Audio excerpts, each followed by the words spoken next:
قابیل اور اس کی اولادوں کے یہاں فحاشی اور عریانی اپنے عروج پر تھی اور یہ فسادی لوگ شرک و بت پرستی میں مبتلا تھے۔ حضرت آدم علیہ السلام نے 960 سال کی عمر پائی۔ روایتوں میں آتا ہے کہ آپ نے وفات سے قبل یہ وصیت کی کہ ان کے جسم مبارک کو جبل قیس کے غار میں رکھ دیا جائے، کیونکہ اس زمین پر ایک عظیم طوفان آنے والا ہے۔ جب یہ طوفان ختم ہو جائے اس کے بعد آپ کے جسم کو شام کی سرزمین میں دفن کیا جائے۔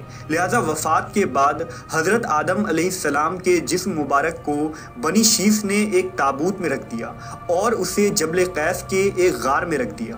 کہتے ہیں کہ اس غار کے باہر بنی شیث کے لوگ ہمیشہ پہرا دیا کرتے تھے اور بنی قابیل اکثر اس غار کی طرف حملہ کرتے تاکہ حضرت آدم کی نعش مبارک کو اپنے ساتھ لے جائیں، لیکن طوفان نوح تک یہ تابوت حضرت آدم کے جانشین بنی شیث کے پاس ہی رہی۔ حضرت آدم علیہ السلام کے وفات کے 1 سال بعد بی بی حوا علیہ السلام بھی وفات پا گئیں۔ روایتوں کے مطابق جب حضرت آدم علیہ السلام کی وفات ہوئی اس وقت آپ کی اولادوں کی تعداد 40,000 تک پہنچ چکی تھی۔ آپ کے وفات کے بعد بنی آدم کے نگہبان اور حضرت آدم کے جانشین حضرت شیث علیہ السلام بنے۔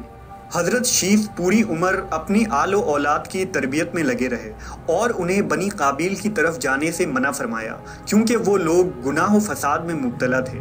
دوسری طرف پہاڑیوں میں قابیل کی نسل بہت بڑھ چکی تھی۔ بنیادی طور پر انسان 2 گروہ میں بڑھ گئے تھے۔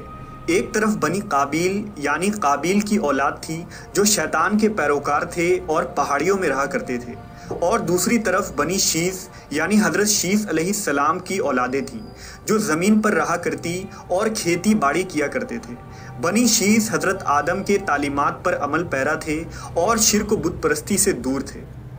وقت گزرتا رہا، اولاد آدم پروان چڑھتی رہی، نئی نئی بستیاں اور زندگی گزارنے کے نت نئی نئی چیزیں ایجاد ہونے لگی۔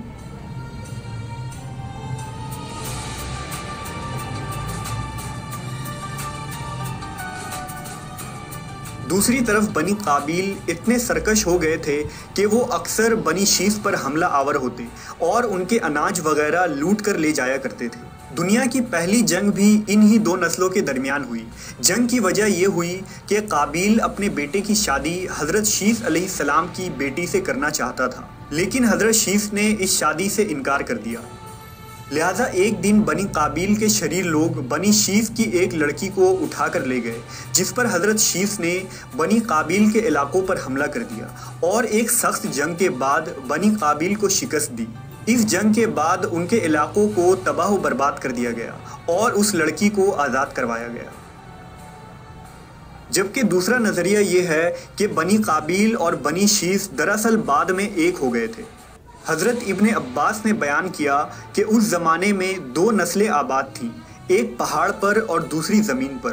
پہاڑوں کے انسان خوش شکل تھے اور عورتیں سیاہ فام تھیں، جبکہ زمین کے انسانوں کی عورتیں خوبصورت تھیں اور مردوں کے رنگ سانولے تھے۔ واقعہ کچھ یوں ہوا کہ ابلیس ایک دن انسانی شکل میں زمین والوں کے پاس آیا اور ایک شخص کا غلام بن کر رہنے لگا۔ پھر اس نے بانسری کی شکل کی ایک چیز ایجاد کی اور اس کو بجانے لگا۔ لوگ اس کی آواز سے مدہوش ہو گئے اور اس کے گرد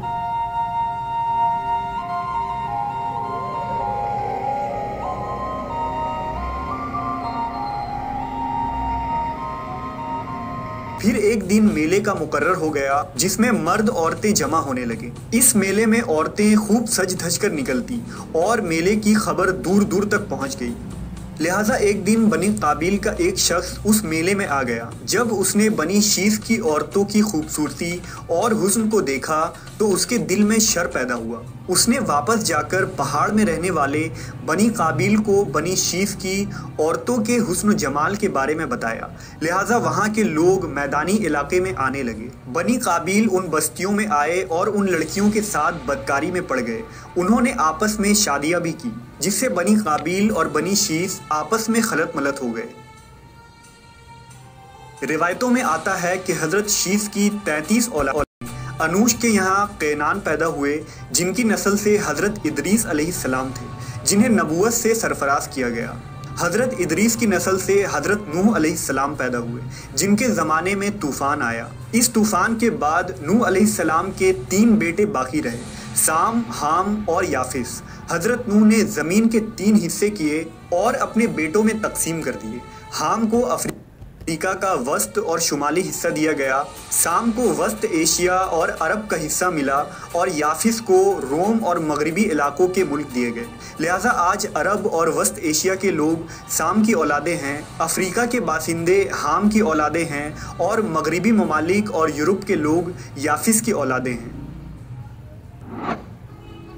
آج بنی قابیل اور بنی شیث آپس میں مل چکے ہیں اور یہ کبھی علیحدہ نہیں کیے جا سکتے، مگر یہ کہ ہم اپنے باپ حضرت آدم کی وصیتوں اور نصیحتوں پر عمل پیرا ہو کر بنی شیث کے راستے پر چل کر ہی فلاح پا سکتے ہیں۔ بنی قابیل اور بنی شیث کی یہ تاریخی جنگ صرف ایک خاص زمانے تک نہ رہی، بلکہ آج بھی یہ جنگ جاری ہے اور تا قیامت جاری رہے گی۔ اس جنگ میں فتح یاب وہی ہوگا جو اپنے جد اعلیٰ کی روایتوں اور تعلیمات پر قائم رہے گا۔